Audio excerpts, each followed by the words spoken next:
All right, good evening, and we welcome those of you that are tuning in online to our Wednesday night Bible study, October the 20th.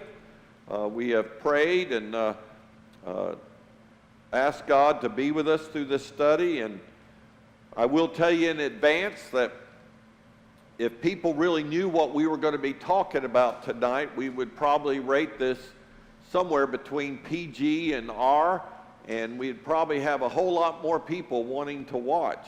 But ultimately, we are going to be talking about rape, revenge, retaliation, but we're also going to be talking about the remarkable work of God in the midst of this very dysfunctional family. So let's look here. And we finished up with chapter 32. And we ended up with Jacob wrestling. And I tried to make sure you understand that this is a misunderstood section. It makes it look like Jacob's some strong guy, and he said, "Come on, God, I can take you." And they were equal with each other. And God finally said, "I give up. And so I'm going to bless you," because that's not what's going on here. What it is Jacob has sent all of his servants with all the herds forward, hoping to appease Esau. He has taken his family and moved them across the Jabbok River, which, by the way, is just a little, it's really a brook. It's not very big at all. If you travel to Israel with me, sometimes when we go by it, I say, "There it is, there's the Jabbok." It's just a little small thing. There are places where the Jordan River really looks like, well, it's definitely not as big in some places as that ditch back behind us. Sometimes it's only about this wide. But the Jabbok River is just a small tributary that comes from the mountains up in the west and goes down, and it's halfway between the Sea of Galilee and the Dead Sea. And it separates two places where we knew as the Transjordan, really, area of Gilead. So that being said, he takes them across the Jabbok, so they are now on the southern part of the northern part of Canaan, and he goes back and he's by himself. And a lot of people like to say, well, so he could get along and pray. Well, anybody that says that doesn't know Jacob. Jacob's not a prayer. He figures things out. He only prayed one time that we've seen so far with all that he's gone through. But even after he got done praying, he starts scheming again to try and find a way to protect himself from his brother approaching with 400 men. I think he got along all by himself because he wanted a good night's sleep. Imagine having 4 wives, 13 children, well, 12 children at that time. Dinah, we're going to talk about in a minute, his daughter is the only daughter, but he has 11 sons, and he knows he's going to need all the strength that he could possibly muster to go up against his brother Esau. He had been up all night, of course, worried about what Laban was going to do, and God dealt with that. Now he's saying, okay, I need to get some rest so that I'll be ready to do whatever I need to do to deal with my brother and the 400 men that are coming with him. So while he's there alone, a man attacks him. That's the point. God goes to him. God is pinning him down. And the reason is, remember, he had revealed himself to Jacob at Bethel. And Jacob's the one that called. He said, the house of God. God was here and I didn't know it. And if God will fulfill all of his promises to me, when I come back, I'm going to give him 1/10 of all the wealth that he gives me. And then after he dealt with Laban, God shows him again. If you remember the name of the 2 camps, the angels are shown there. And he goes, I didn't know they were here. But he's still trying to figure out, how am I going to deal with my Esau problem? And he's scared and he's afraid. And it's almost like God's going, what do I need to do to get you to start realizing You don't have to be the one to do the fight. I'll take care of it. You don't have to worry about your problems. I will take care of it. So it's like God is trying to break him, you know. And I've heard the harder the nut, the more pressure is needed to break it. So let's just say he was a hard nut. And I've seen a lot of people in pews that way too, by the way. All of us at times can be some hard nuts to break, meaning that God is constantly providing for us, constantly revealing his promises to us, and we know it. Jacob knows it, and even says in his limited prayer time, he says, I know you're the God of Abraham and Isaac. So he says, I know you've made a covenant promise with them, and you even promised me that my descendants would be turned into a mighty nation, and from there a seed would come. So he knows all that. But yet he still thinks in the end, I've got to worry and plan and figure out a way to deal with all this because I don't really know what God's going to end up doing. So God is now coming for him. And we finished up here in that chapter with God finally having pity on Jacob. Now, one thing important is we know that God at any time could have destroyed him. And we believe this was Jesus Christ, a Christophany. Before he actually was incarnated, he appeared as a man. He wrestled with Jacob. And I've had people say, do you really believe that he could make himself appear like a... Hey, if you believe the first verse in the Bible, you should. What does it say? In the beginning, God created the heavens and the earth. He created everything out of nothing. He could create a human body for him to be in whenever he wants. So this wrestling match gets to a point to where God is saying, you know what? No matter how much I try to get Jacob to submit to me and my leadership in his life, he's still fighting it. Have you ever met somebody like that? That no matter how many times you've witnessed to them, no matter how many times and no matter what God has done in their lives to show them they ain't in control, everything they've tried to do on their own, God has confronted. It's like they're wrestling with God. They won't submit. And God finally says, okay, that's it. Bam! He touches them. You know, I've heard being touched by an angel. Everybody thinks that's a great thing. You don't want to be touched by an angel. All it took was one touch through his hip out. Now, why do you think he did his hip? Why not his arm? Why not his neck? Well, he didn't want to kill him, but he did do something to Jacob. He changed Jacob. He changed it. Do you realize every time Jacob would get himself in trouble, he would run? He ran from his brother Esau, and then he and Laban began to go. And then he runs from Laban. And now he's thinking about trying to find a way to run from Esau again. And God, you ain't going to be able to run anymore. I'm going to make it to where you can't rely on your own strength and you can't run away from your troubles. You're going to have to face them and trust me that I'm your God. And then he calls his name Israel. And Israel is misunderstood a lot. Now, God says, I'm going to call your name Israel because you've wrestled with God and with man and have overcome. And people immediately jump to the conclusion, so Jacob won. That's not what he's saying here. What he's saying here is, I'm going to name you Israel because you're constantly fighting with me and other human beings, and you think that you are the winner, but you are now going to be called Israel. The L in there, the Israel, L, Israel is wrestles, L is God. The Ezra in there is fighting. Some say it's fighting with God, wrestling with God. Let me tell you what the Hebrew scholars use this word for. It is fighting with God and becoming victorious. Notice what it does not mean. Fighting against God and being victorious. The name Israel means when Israel goes to fight, when Jacob and the nations of it go to fight, who's fighting with them? God, not against them. Now, what did God tell Abraham? Any nation that blesses you, I'll bless. But any nation that goes up against the nation or against Abraham, he goes, I will curse.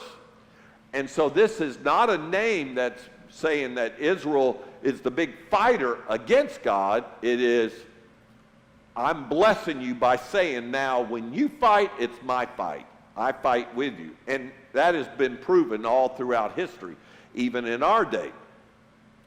So with that being said, you would think that Jacob would say, my troubles are over. God's fighting on my side. He's limping now. He can't run away. And we get to chapter 33. Jacob looked up, and there was Esau coming with his 400 men. So he divided the children among Leah, Rachel, and the 2 female servants. He put the female servants and children in front. Wow. Leah and her children next, and Rachel and Joseph in the rear. He's saying, maybe Esau will get tired of killing till he gets to my favorites. Not necessarily a smart man. But look what it says. He himself went on ahead and bowed down to the ground 7 times as he approached his brother. We talked about this number 7, the perfect number. But what you got is, as his brother's coming closer, he gets down and he's bowing down, and he walks a little bit, then he bows down and he keeps bowing down. And this is a case of someone who has prayed and been promised by God that he would be protected, but he still is taking matters into his own hand and is assuming it's what I do that's eventually going to determine whether or not I live or I die. So he is someone that is a Christian, and he believes in prayer, and he believes the promises of God, but he's like the man that went to Jesus, and Jesus, he said, I want you to heal my son. And Jesus said, oh, you have little faith. If you would just believe. He said, I do believe. Help my unbelief. Aren't we like that? We believe, but then we're tempted to worry and connive and figure out things. And it's like God saying, I just said I'll fight with you. I told you I'm going to take care of you. And you already know the promises that I have. So why are you worried? But Jacob still is not a man of faith.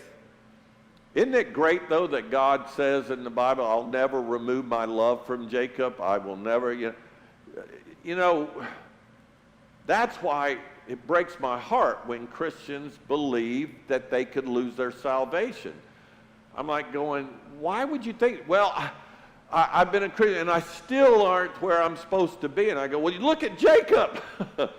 My goodness gracious. And yet God says, as long as there's a sun in the sky and the moon that shows up, he goes, until that stops happening, I will never stop loving Jacob. And so they were not chosen because, if you think about Abraham and you think about Isaac and you think, as we've gotten this far, every single one of them just seems to be somebody that we wouldn't choose to be our best friends, and yet God has chosen them.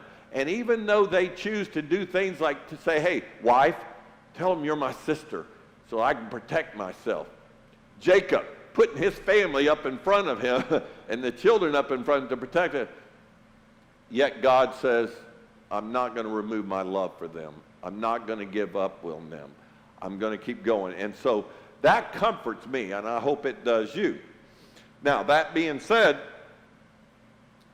Jacob looks up, and he bows down on the ground. Look at verse 4. But Esau ran to meet Jacob and embraced him. He threw his arm around his neck and kissed him, and they wept. So Jacob has already sent his brother, remember those 4 waves of animals, so he's got 580 of Jacob's animals, and Jacob's bowed down, calling him Lord, and all these things. And God had told him, I've got this, but Jacob didn't believe that he was safe until his brother hugged him and started kissing him. And you're going to see something happen between Esau and Jacob here that just shows you that Esau actually was a better man than Jacob gave him credit for. Jacob still doesn't learn a lot from this, but he should have. Do you know what the Bible says? The Bible says that when God is your God and you're at peace with him, he can make your enemies at peace with you. And so when you're struggling with somebody or you're afraid or whatever, get your heart right with God and then realize he can do the impossible. He can make your worst enemy be at peace with you. Those are promises of God that Jacob had.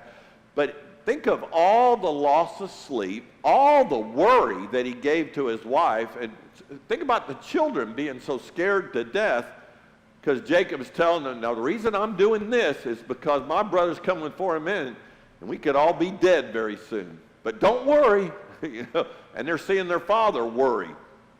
But the end result is Esau only came with 400 men in case Jacob wanted to act up. But Esau comes. And then Esau looks up and says, who are these with you? He asked, and Jacob, and they are the children God has graciously given your servants. So he's at least given credit to God. Then the female servants and their children approached and bowed down. Next, Leah and her children came, bowed down. Last of all came Joseph and Rachel, and they too bowed down. And Esau asked, what's the meaning of all these flocks and herds I met? And he said, to find favor in your eyes, my Lord. But Esau said, I already have plenty, my brother. What is Esau calling him? My brother. Why is Jacob calling him Lord? Well, it's just he's trying to butter him up. He's just, oh, my Lord, and I'm your servant, and Esau goes, we're brothers. We're brothers. I don't need your stuff. We're brothers. Why? You don't need to buy me out. But remember, Jacob is still in the manipulative mode. He is still acting more like Jacob, the deceiver, the hill tripper. He's not acting like the Israel where God fights with me. Not against me anymore. He's fighting with me. But he's not living up to his name. By the way, you know what Christians mean? Like Christ. Do you ever find we have trouble living up to our name? So, can't be too hard on Jacob, but I see myself in here sometimes, and it causes me to say, I'm so sorry, Lord. But look what, verse 10, Esau says, I already have plenty. I keep what you have for yourself. No, please, said Jacob, if I have found favor in your eyes, accept this gift from me, for to see your face is like seeing the face of God. Now that you've received me, you know where he learned this type of buttering up and all this stuff? He learned it from Laban.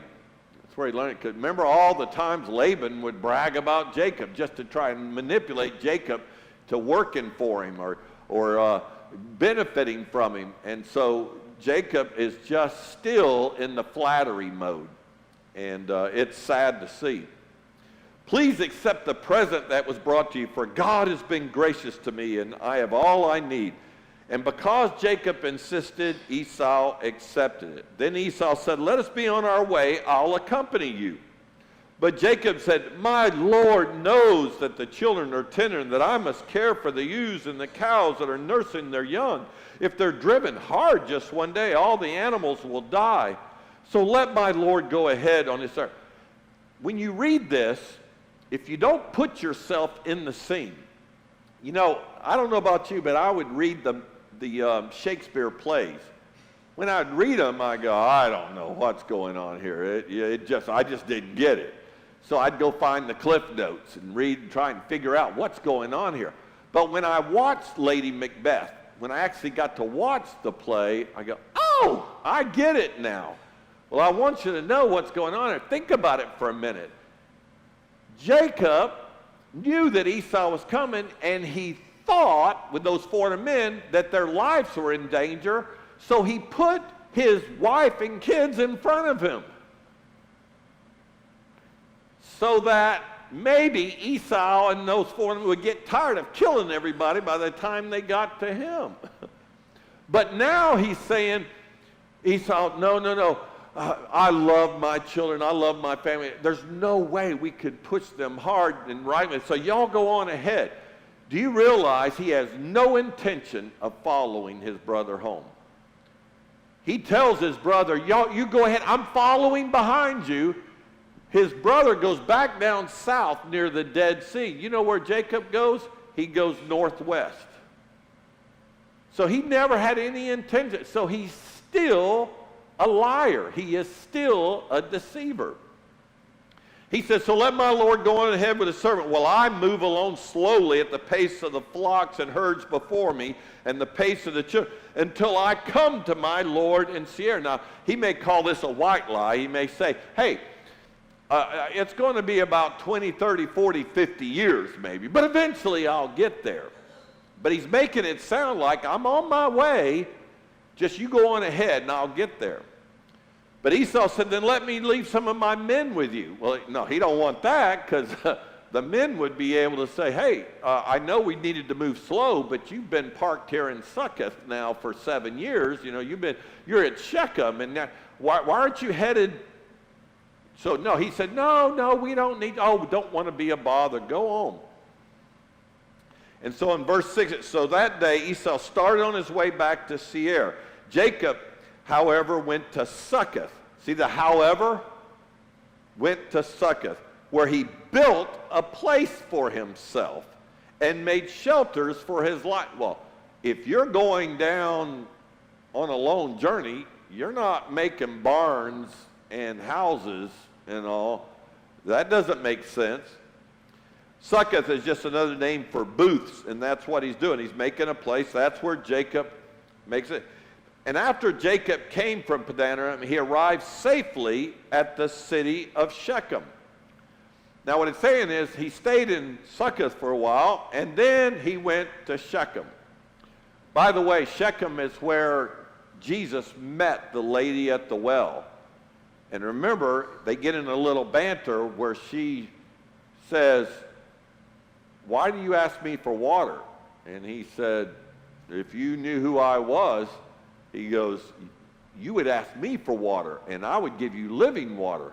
And you know what she says to him? Do you think you're greater than our father Jacob? Because see, in Shechem, he made a well there. He had a well there. And so this is where that's going to take place in the future. But basically, you've got Jacob and his family stopping in one place for a while, and then, of course, they had a lot of animals, a lot of stuff. So I guess they thought the grass would be greener on the other side. Jacob moves a lot, you're going to find out. He has a hard time being content where he is. But there is a saying that says, if you're discontented where you are, you'll be discontented where you're going. And the reason is, you got to take your big discontented self with you. You can't leave your big discontented self behind. I've had people that say, well, I don't like it in this church, I'm going to go to that other church. And before long, you find out they didn't stay in that other church either, because nobody puts up with their mess any more over there than they wanted to over here. And so Jacob said to his brother, I'm headed down there, but we don't have any evidence that he ever went down to Seir to see his brother until after his mother and father died. And so he shows up at this place, Shechem. Now look what it says. In Canaan, encamped within sight of the city. The country boy and his family are now very close to the city. Do you remember a relative of Abraham that chose to get real close to cities? Lot. And how did that turn out? Well, we've got the rest of the story coming. But he buys some land there, and he sets up an altar called El Elohim, which is the God of Israel. But it's like he sets up a church, but he and his family don't worship together. They don't go to church very much. And you'll find out why a little bit later on. But he does say it. So it's like we belong to a church. We have an altar. We have a place. Now, we don't always get to go because we got so much work to do and so many other things to do. But you're going to find out God does not play a central role in their life, even though they call him their God. We get to chapter 34, and this is where things really get rough. Now, Dinah, the daughter of, the daughter Leah had borne to Jacob, went out to visit the women of the land. Now, some people believe that she was about 13 to 15 years old. So she was a teenager, and she's at that teenage age where she wants friends, she wants to experience things, and she goes, I'm just around my brothers and all this stuff. I want to go. And maybe Jacob and Leah told her, stay away from there. That's a dangerous place. And y'all, I can take care of myself. I don't need you telling me what to do. I'm fine. But however it happens, she goes into the city and she wants to meet some others. And guess what happened? When Shechem, son of Hamor, the Hivite. So Hamor's the actual king of this city, the leader of the city, but the name is after his son. So we believe this was his firstborn son, and he is spoiled rotten, as you'll see. He gets what he wants. And so he's in Shechem, and the ruler of that area saw her, he took her, and he raped her. But there was something interesting. It says his heart was drawn to Dinah, daughter of Jacob. He loved the young woman and spoke tenderly to her. Well, if he really loved her, he should have started off speaking tenderly, not afterwards. And Shechem said to his father Hamor, get me this girl as my wife. What's the problem you see there? I don't see please. I don't see, Dad, I've messed up. I've done something. No, he's like going, okay, I raped the girl. Okay, Dad, here's what I want you to do to fix it. I want this girl, make sure it happens. Now when Jacob, so there's the rape, now we're going to get into the request. When Jacob heard that his daughter Dinah had been defiled, he got angry and sought justice for his daughter. Is that what your Bible says? Nope. No. Then you got good Bibles. Because my Bible didn't say that either. It said when he heard this, his sons were in the fields with his livestock, so he did nothing about it until they came home. Now we could say the reason he did nothing about it is because, remember, he's got a bad hip. What can he do going against a city, going against the king and his king's son? And so maybe he needed advice from his son. But what we're going to find is Jacob has the passive disease that's in most husbands and fathers. That stuff they should have done. Number one, he should have never been in Succoth. He should have never been in Shechem. Where do you think he should have been? Bethel. Bethel. He's not that far. He's not that far. What's in Bethel? God. God. The God that said, I'll take care of you and protect you and I will multiply your faith. He should have been close to God. That would have protected his daughter. That would have protected his sons, his whole family. But instead, he knows when he was last close with God. He knows where God's at, but he's choosing a different path. My question is, what about you? Maybe you're watching online. When was the last time you were real close to God? That's where you need to go back to instead of choosing your own path. Say, well, one day I'll get back with God, but right now there's so much more life to live. And Jacob is going to find out, yeah, there's a lot of life to live out there, but you may find yourself too close to the city, too close to lost people. And bad company corrupts good morals. And it's already caused him, because he put his daughter in harm's way and didn't protect her, now they got a problem. Then Shechem's father, Hamor, went out to talk with Jacob. Meanwhile, Jacob's sons had come in from the fields as soon as they heard what had happened. They were shocked and furious. Notice you don't hear that from Jacob. But her brothers are. They're shocked. And they're furious because Shechem had done an outrageous thing in Israel. This is the first time that the Bible recognizes them as being a nation. Now, they're still just a family, but now that his name's been changed to Jacob, it's like Jacob has passed down to them. God has made a promise, and he fulfilled it, and how he protected us from Laban, he's protected us from Esau, and there's a purpose for our family. We are going to eventually be a mighty nation and take over all this land. So they believe in that, and they're like, if we're going to be a great nation in this land, we just can't have people coming around raping our sisters and our daughters. This thing should not be done.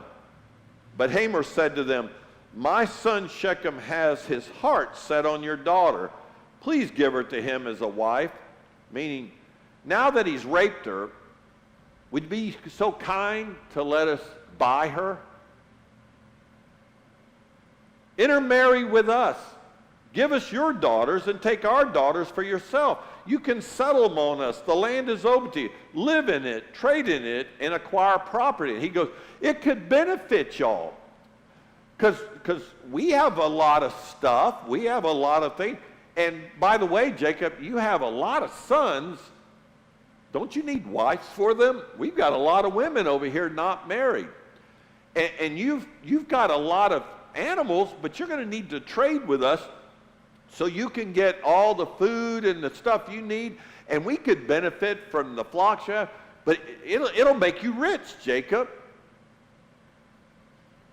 I believe that this is one of the many times that Satan is trying to delude, to prevent Jesus Christ from being born, the seed, the promised seed. Already, you know, he tried to do it with, remember Cain and Abel? Cain kills Abel, and so Satan goes, I won. Abel was where the seed was going to come, but all God did was have Seth be born.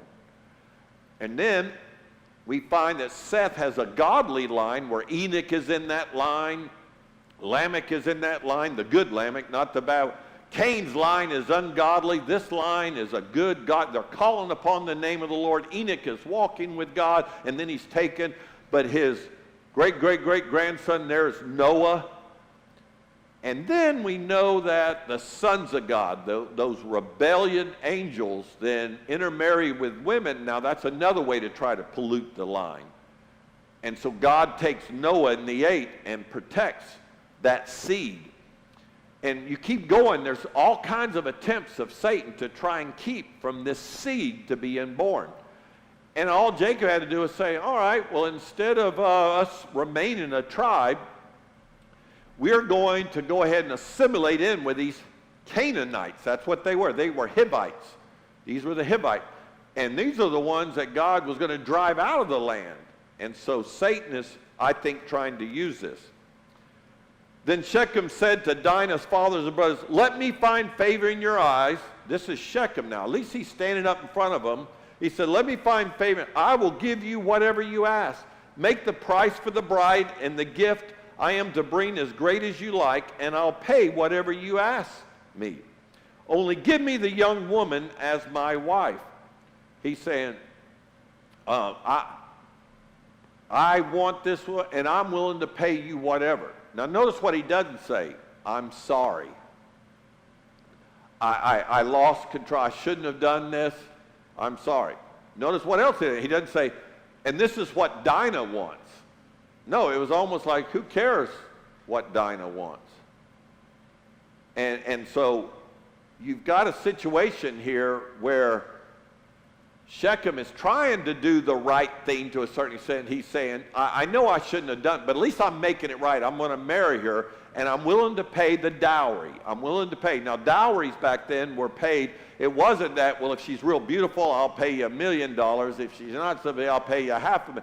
That's not what it was based on. It was based on the age of the woman and how she contributed to the household, because women worked. Women worked. And so you were paying the father to make up for the work she wouldn't be able to do. He would have to pay a hired hand to do. in order to get the work done. So that's what he suggests. And he says, what you name the amount, and it'll be paid. Now look what these brothers say. Because their sister Dinah had been defiled, Jacob's sons replied deceitfully as they spoke to Shechem and his father Hamor. Now, where in the world did these boys learn how to speak deceitfully? Apple doesn't fall too far from the tree. Apple doesn't fall. Of course, I'm sure that there were times that Jacob would say things to Laban and his sons would go, but that's not what, and Jacob would go, shh. This is adult stuff. This is adult stuff. Well, didn't you tell Esau that we were going to, I just said that to him so that he would go where he got, but we'll get there eventually. It wasn't like a complete lie. And so they've just picked up on this. And look what they said. They said to him, we can't do such a thing. We can't give our sister to a man who's not circumcised. That would be a disgrace to us. We will enter into an agreement with you on one condition only, that you become like us by circumcising all your males. Then we will give you our daughters and take your daughters for ourselves. We'll settle them on you and become one people with you. So it sounds like, yeah, we're in on this. We're in, but you got to get circumcised first. But if you will not agree to be circumcised, we'll take our sisters and go. You know, I was in South Key Baptist Church. It was my first church, first time I was pastor. And I was asked to do a wedding, and I said, absolutely.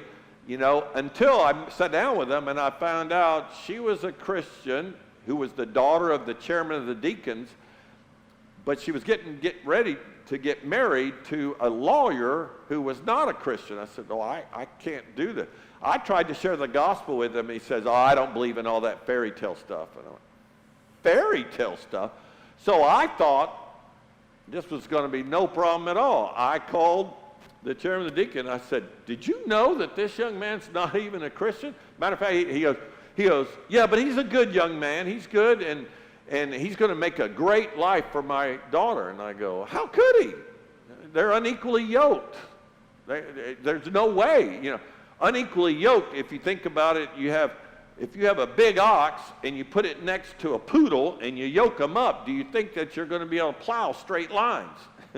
That ox will go and the little poodle's just going to be jerked wherever the ox goes. Well, the Bible says don't be unequally yoked with unbelievers. And yet we feel absolutely fine to allow our sons and daughters to be married with anybody, as long as they've got money or an education or whatever. But the bottom line is, if you're unequally yoked, it's not what you're doing sideways that is the difference, it's what you're trying to do vertically. And all I did to do this when I used to work with youth groups is I would have, you know, the biggest, the strongest youth boys we had down there. I'd try and get someone 17, 18 years old on the football team, and I'd have them stand up on a table.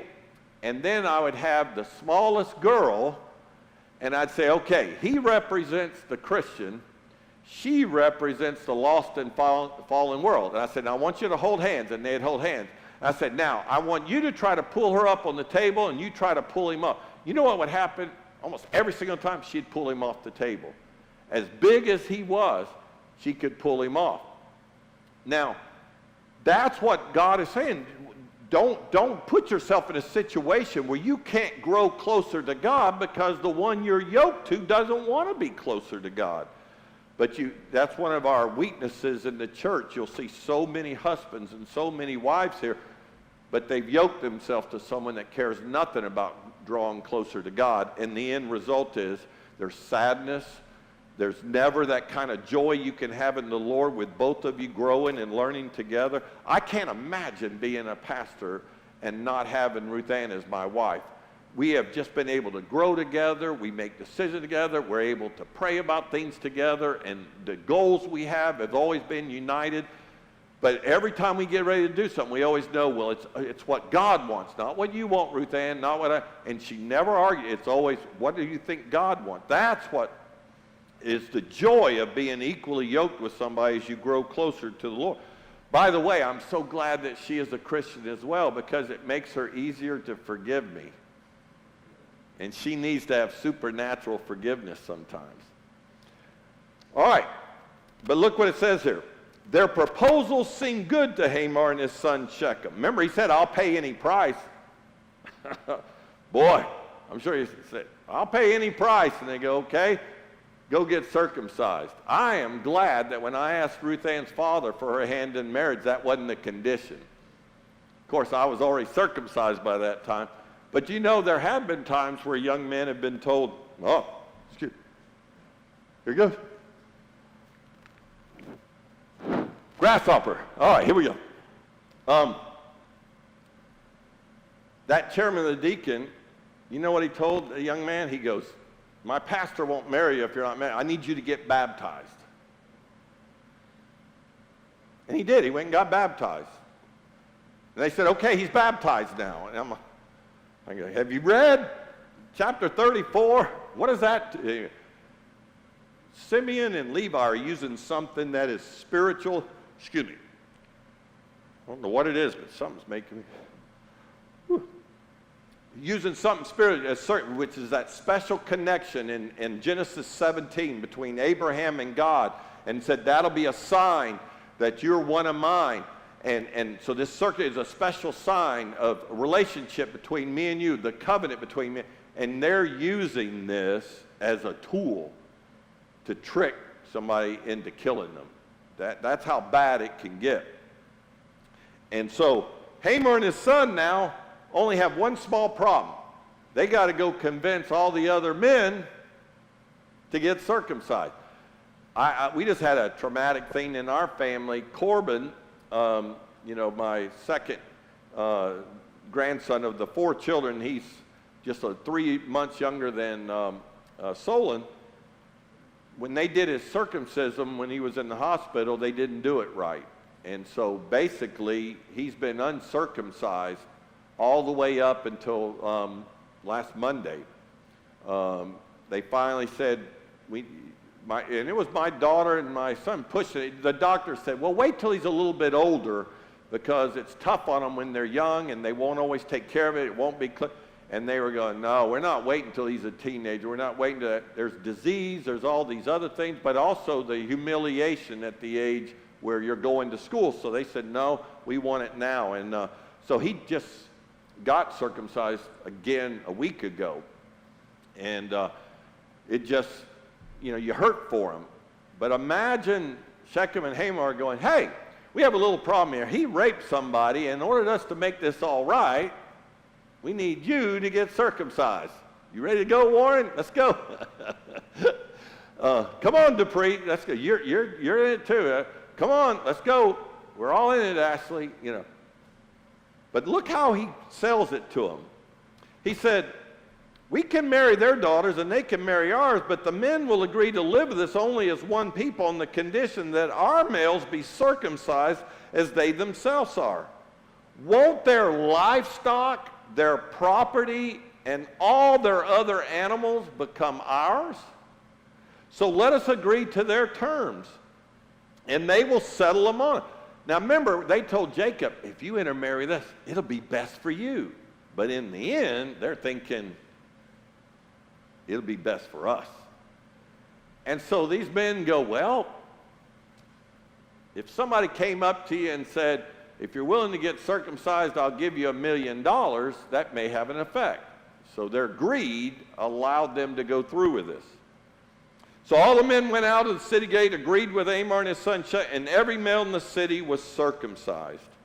3 days later, while all of them were still in pain, 2 of Jacob's sons, Simeon and Levi, Dinah's brothers, took their swords and attacked the unsuspecting city and killed every male. Now, who are the people of God here? Well, it's supposed to be Jacob and his sons. Who are the wicked non-believers? The Hittites. Who's acting wicked? So this is their witness in the land of Canaan. This is their witness. And I wish that I could say that we as Christians don't always act this way to the outside world. But look, it says, they put Hamor and his son Shechem to the sword, and they took Dinah from Shechem's house and left.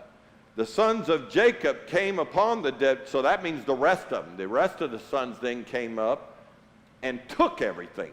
Everything. What did they take? Well, they seized their flocks and herds and donkeys and everything else in the city. They carried off all their wealth and all their women and all their children, taking as plunder everything in the houses. You know, when God gave Moses the law, which is going to be coming up in Exodus, by the way, he has to humble the nation of Israel, putting them in slavery for 430 years. There's a law, it's called Lex Talionis. Lex Talionis. Lex Talionis is the law that says an eye for an eye, a tooth for a tooth. And it sounds, man, God is really rough. An eye for an eye, a tooth for a tooth. Where's the forgiveness in that? What he's actually doing is he's not pushing revenge, he's pushing retribution. And that is what God's justice is all about. Meaning, if you do a crime, the punishment should fit the crime. Meaning, if somebody puts out your eye, that doesn't give you a right to cut off all their arms, all their legs, and eventually cut their head off because they cut out your eye. You follow what I'm saying? This shows you why that law is needed. Their daughter was raped, so they killed all the men in the city and stole all their stuff and took all their women and children. Is that justice? And the answer is no. That's not the correct way to handle this. But that being said, then Jacob, all of a sudden father's involved now. Now remember, when he first heard that Dinah had been raped, his only daughter, he did nothing. When he saw his sons bartering with him, he didn't step in and say, no, we can't intermarry with them. That's not the right way. He just kind of sits back. And now that all of this has been done, let's see how he responds.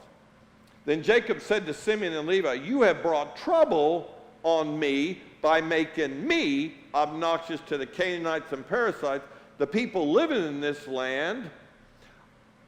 We are few in number, and if they join forces against me and attack me, I and my household will be destroyed.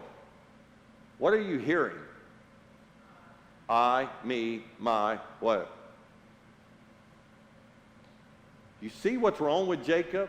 It's all about him, how it affected him, what could happen to him. It's like, this is what God is constantly trying to deal with in Jacob and eventually Israel themselves. Aren't you glad we don't have an I, me, my complex?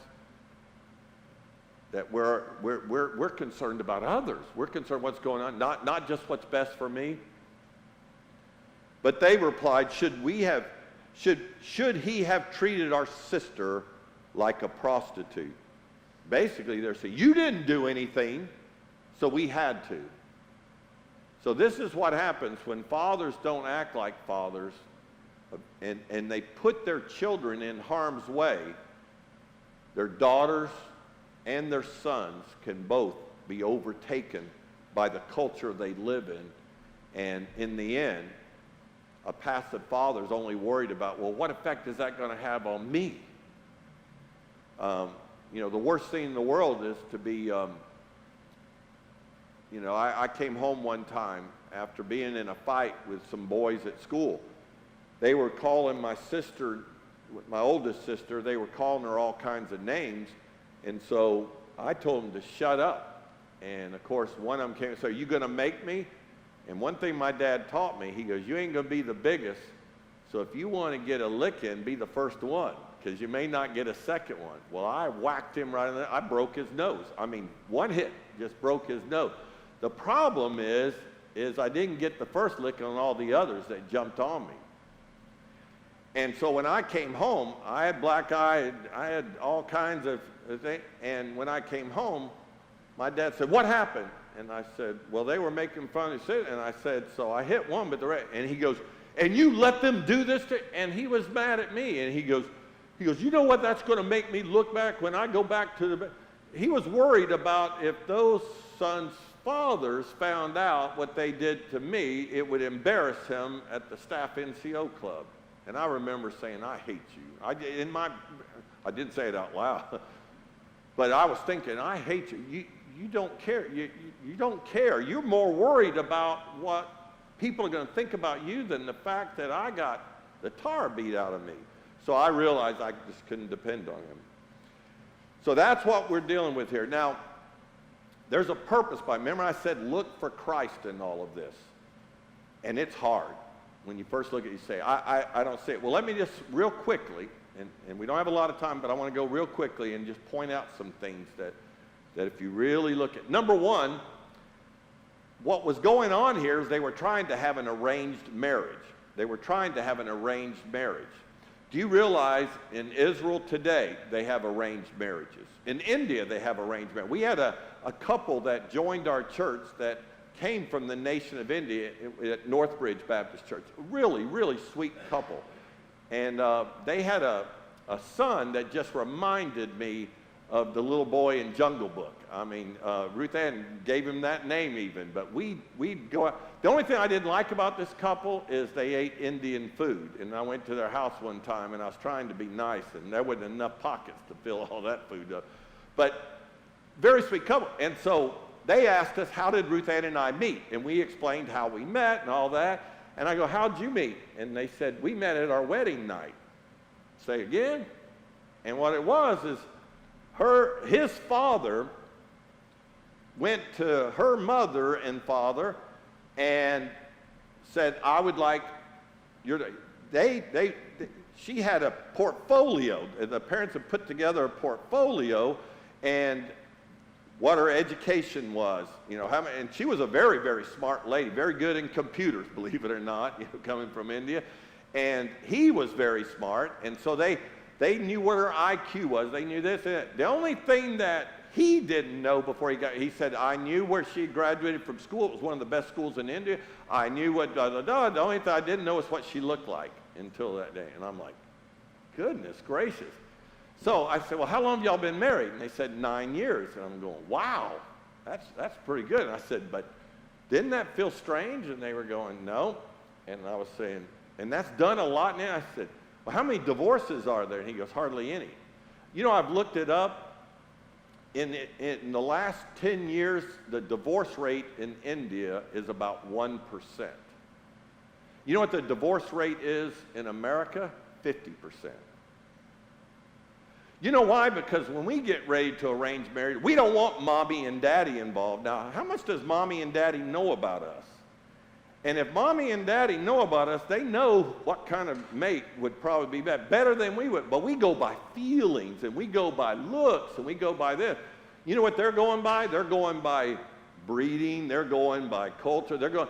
And your parents have wisdom. And I just wish that people would realize that when you're getting ready to get married to somebody, and I'm talking to people online as well, if you're listening to this, if your mom and dad says, I really don't recommend it, it's not because they want you to be a miserable, unmarried person the rest of it. They don't want you to be miserable, but we don't listen a lot of times. We go by our feelings, and our feelings are so wrong, it leads to 50 times higher divorce rate than when parents get involved in arranging.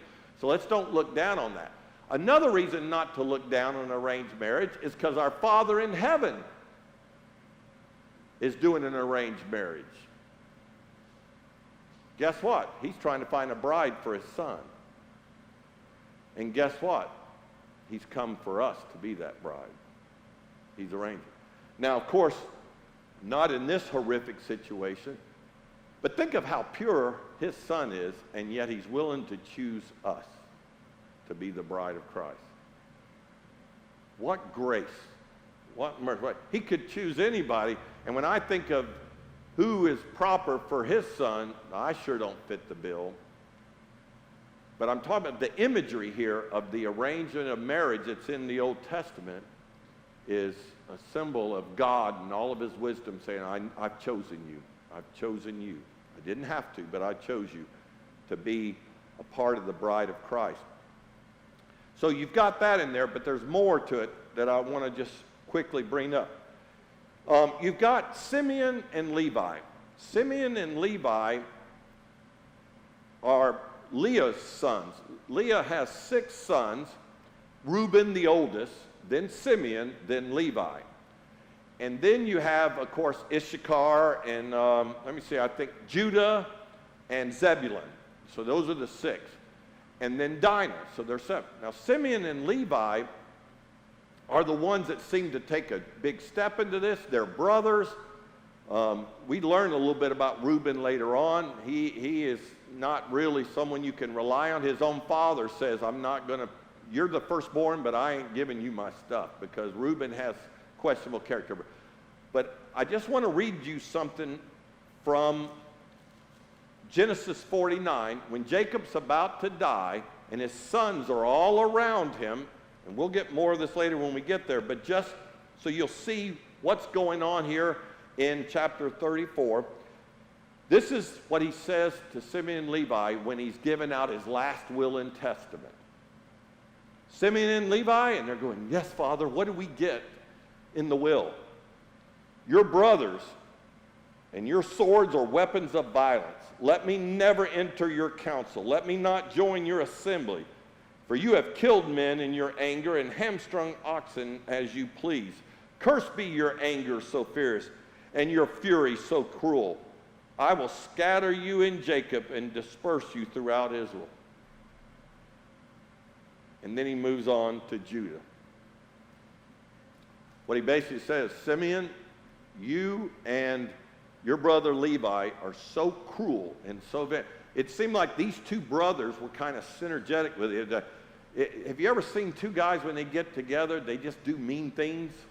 And one does something mean and the other one does something even meaner, and they're just like, hey, I'll stick up for you, stick up for me, but they're the Bruise brothers, and they're out there. So they get cursed. And sure enough, when later on, after the 430 years of Israel, they come back to the promised land, you know what you're going to find out? Simeon is attacked by, the tribe of Simeon gets dispersed by the Edomites and the Amalekites. They almost get decimated.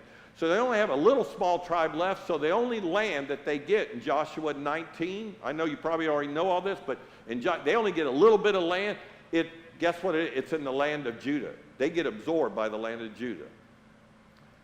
Then you get Levi. They get dispersed. They get no land when they show up to Israel. But there's a reason why. There's a reason why.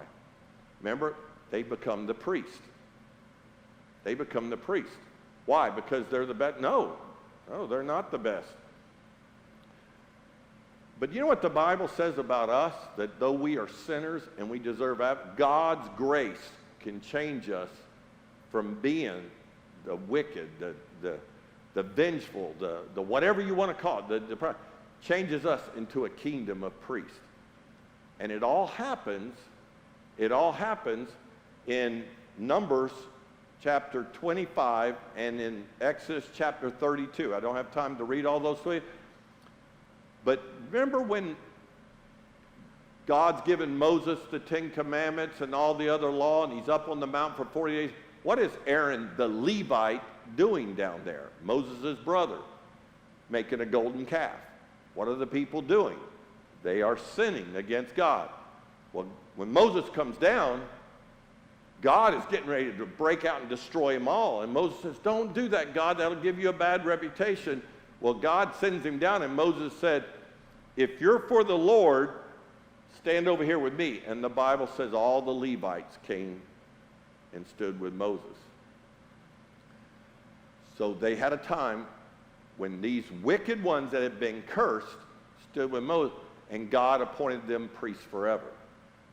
One last thing is, when you read Numbers 25, remember when Balak said, Balaam, I'll give you money if you'll curse the people of Israel. God told Balaam, you better not curse them, because if you curse them, I'll destroy you. So Balaam could only bless them.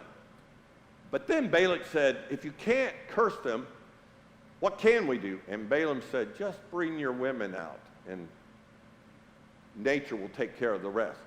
And we find in Numbers 25, the men of Israel begin to intermingle with these women of the Moabite, and God had said not to do that. And so he cries out and he says, who's going to avenge the Lord's name? And Phinehas, who was, Aaron was the, of course, original high priest, and Eleazar, his son, the son of him was Phinehas. Phinehas took a sword and he drove it through a man that boldly stood up in front of everybody, took him and began to have sex with him in front of everybody. That's how disgusting this man was. Guess who he was? The Bible goes on to tell you in verse 14 of Numbers 25, he was the head leader of the tribe of Simeon. Phinehas, the Levite, drove the spear all the way through him, and God said, because he stood up in honor of my name, the Levites will be priests forever. And so you have Simeon and Levi, they're both cursed. But when the time comes when God says you need to make a choice, the Levites chose to be with God. God then said, because you stand at my order, I'm going to change you from the curse that you're in, and I'm going to make you the priest. I'm going to make you be the intercessor.